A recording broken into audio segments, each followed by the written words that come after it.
potential, and anything that's just running through our minds at the moment. I'm here with the designers of Maui and Lolita, and we're going to be talking to them about what it's like to be a creative while still maintaining your mental health, self-care, and making sure that you learn from the challenges and mistakes along the way. Because we know as creatives, it's very challenging. So that kicks off kind of our first question. Can you tell me, both of you, about what it's been like being a creative in this industry, and how did you choose this path? Path chose me, honey. Yeah. I was always a designer at heart. I started making clothes for my dolls as a child, and she kind of picked the same thing when she got older. So it was just in my DNA. It was always around me. It was around her. So we kind of just naturally gravitated towards it. And luckily for us, our friends and family always welcomed it. So at times it didn't feel like a challenge because we had so much support. My mom, you know, like she would just always be there for me. My aunts, everyone supported me. So any help I needed, and the times I needed it, I had a strong family foundation that was there to help me out. So which I am very grateful for. And that everyone doesn't have that. Exactly. Everyone does not have that. Yeah. I had a really good support system. That's very supportive. So have you set any goals for yourself, like coming to the close of this season, to be like, you know what, maybe I should prioritize this in the next season for your own mental health? Just taking time, just stopping. Yeah. Just stopping. I need to learn to slow down. Because, I just set goals for myself, like, I gotta do it. Like, no one was pressuring me or anything, but it's you, it's your passion, Yeah, it's my passion. So I just need to take, like, a half a day each week to myself, which I have not done. Yeah. So I would like to incorporate that, going into out of this season, to just take some time to slow down. Your body needs to relax and, go to the spa occasionally. Yeah. That type of stuff. I didn't have, up until yesterday, getting my nails done for maybe 2 months. Yeah, it's not even longer. 6 months for me, I was like, oh my god, I feel like a girl again. Yeah. This is what it's like. And how about you? What's your goal kind of coming out of the season to take care of yourself? Yeah, so one thing I've been telling her the last 3 days in a row is no unnecessary worries all 2024. Yeah. We've been at this particular brand, 3.5 years now, over that, almost 4 years. And it's been a very stressful process. Every fashion week, me and her are both like worry warts. So come fashion week, I'm like, oh my god, this is going on. This time though, not that much. We didn't do it this time. This was the most smoothest show. Like mentally, mentally. I let so many things go. Example. Wow. So as you maybe not see, my shoes are tied together because these shoes don't fit properly. And you're like, we're They're making it work on the tied fly. together, and I was stressed out for 5 minutes the other day when I realized I had to tie them. I was like, it's not that deep. It's literally doesn't matter. Beautiful, yeah. And I had a white string, and I was like, okay, the white string kind of works. It kind of eats. And then today when I went to go tie my shoes, mind you, we're rushing. There was no white string. I didn't know where it was, and I was like, okay, I gotta use the black string. And I got mad because I thought it looked dumb, and I was like, you know what? It's unnecessary. It doesn't matter. So many things, the things that are not important, don't stress it. Don't stress it. You can't change it. Just let it go. And I think that's important when you're passionate about something. It's so easy to get hung up over every single little detail. But in entrepreneurship, you cannot do that, or else you're not going to progress, right? Exactly. Yeah. So you gotta let it go. If it doesn't completely harm the overall concept of what you're doing, it doesn't matter. And you two are mother and daughter, which is beautiful. Yes, we are.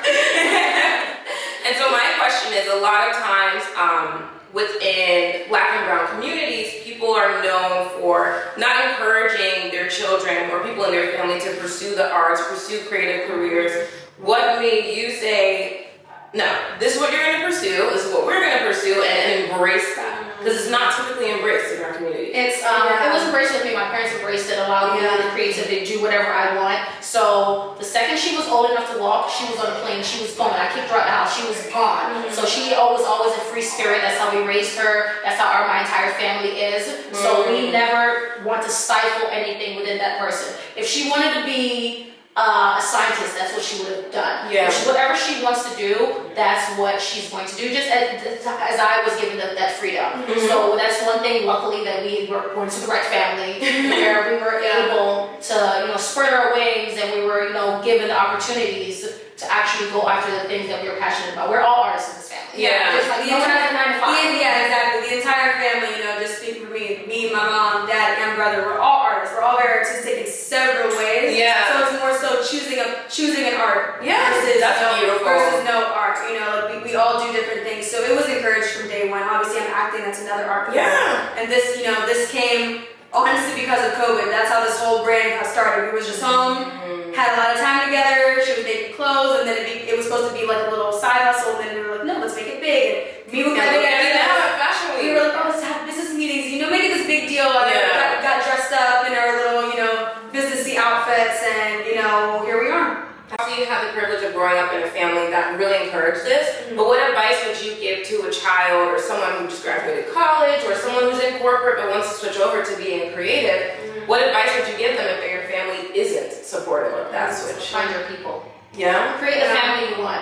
Oh, wow. Create the family you want. It's not who the family you're born into, but this family that you need, that you deserve, and that you want. And there are people for you outside. Exactly. Ultimately, if you have a dream or a passion, that is your calling. Like, if you, not everyone knows their life's purpose. I'm grateful to think, okay, I know I think I know mine at this point, and a lot of people do. So if you are in any creative or artistic field, or you're not, but you want to be, if something is calling you, it's for a reason. You're not the one, like the universe, God, whoever, would not have given you that dream, that passion, if that wasn't something you were supposed to pursue. Yeah. I would not want to be an actor if that wasn't meant to happen.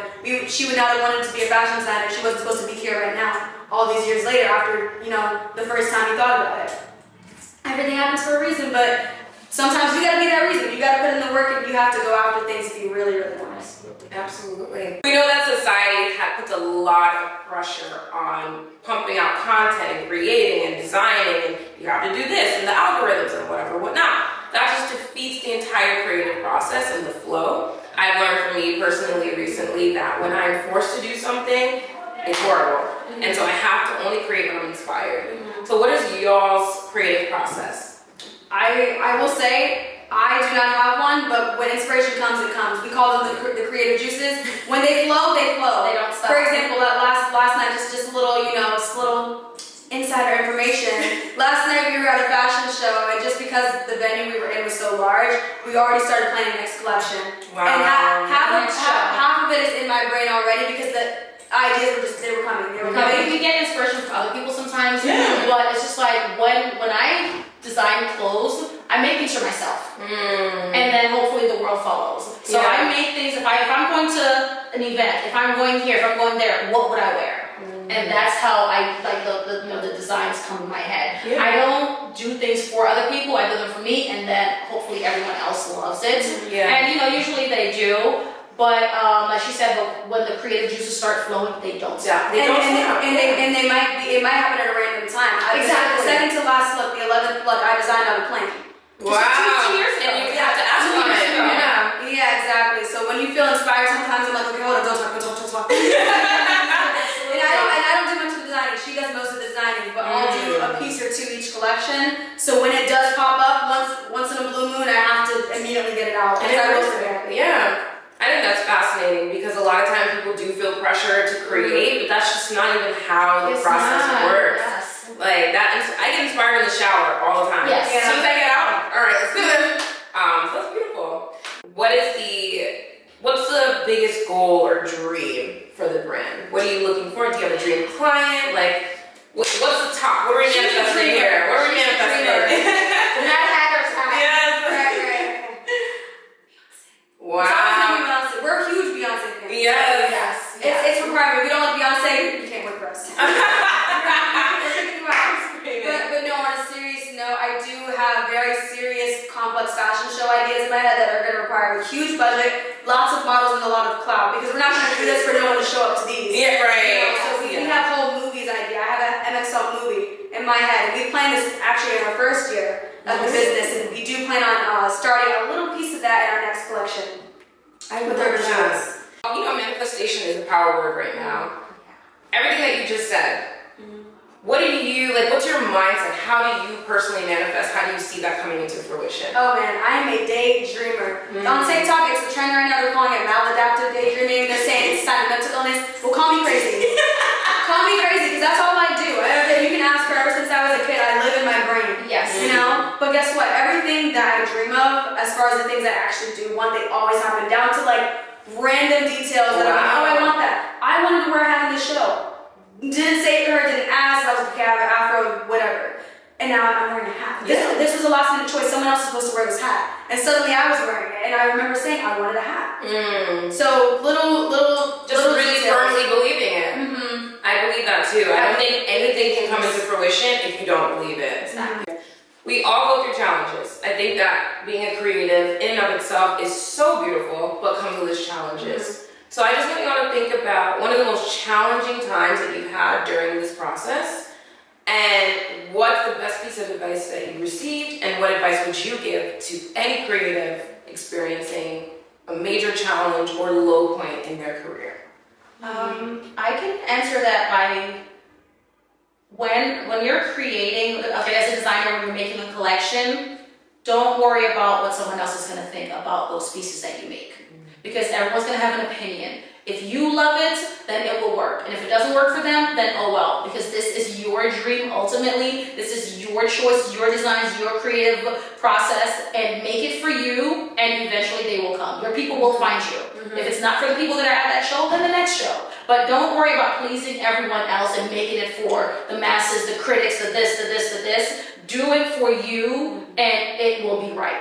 If you do it for yourself and it's wrong, it's still right. Because ultimately, this is your dream and your passion. And that's it. 100%. I love that. And I would just say, your expectations don't always meet reality. So that's something I ran into a lot, especially with social media. You know, everything looks very, very easy, very overnight, very, oh my God, all these people, you know. Our first year, our first show, I expected so many people to show up, and like almost nobody did. So I would say, go into this knowing that there will be hardships. Not necessarily no one's going to show up, but you know, things will happen, and ultimately you have to make mistakes. You can't go into any career field thinking that you're just gonna learn something and it'll be perfect out the gate. You have to make mistakes, and that's a good thing. That is a good thing. Mistakes are great because the more mistakes you make in the early on, the less you'll make them in the future. Absolutely. This fashion show, we had less mistakes than the last one, because the last one, when things went wrong, in the beginning, we were like, oh my God, that sucks, we're freaking out. But then we're like, okay, next show, we're not doing this, we're not doing this, we're not doing this. So each time you know what to fix. If you don't make mistakes, you don't have a contingency. You're not gonna know how to plan for what might go wrong. So this show is really smooth according to everyone. I can't wait to see it. Show. I can't wait to see it. But that's because of all the things we told the models about what not to do that the last models. Yeah. I read somewhere it's not about the do's, it's about the don'ts. Like the don'ts grow you. Yes. And the most confident people know that they're going to make mistakes. Absolutely. Because perfectionism is honestly the root of insecurity a lot of times. Like confidence really is just about, okay, the mistake is gonna happen, but I have the tools to rectify it. So 100%. Well, this was beautiful. Thank you both for sitting down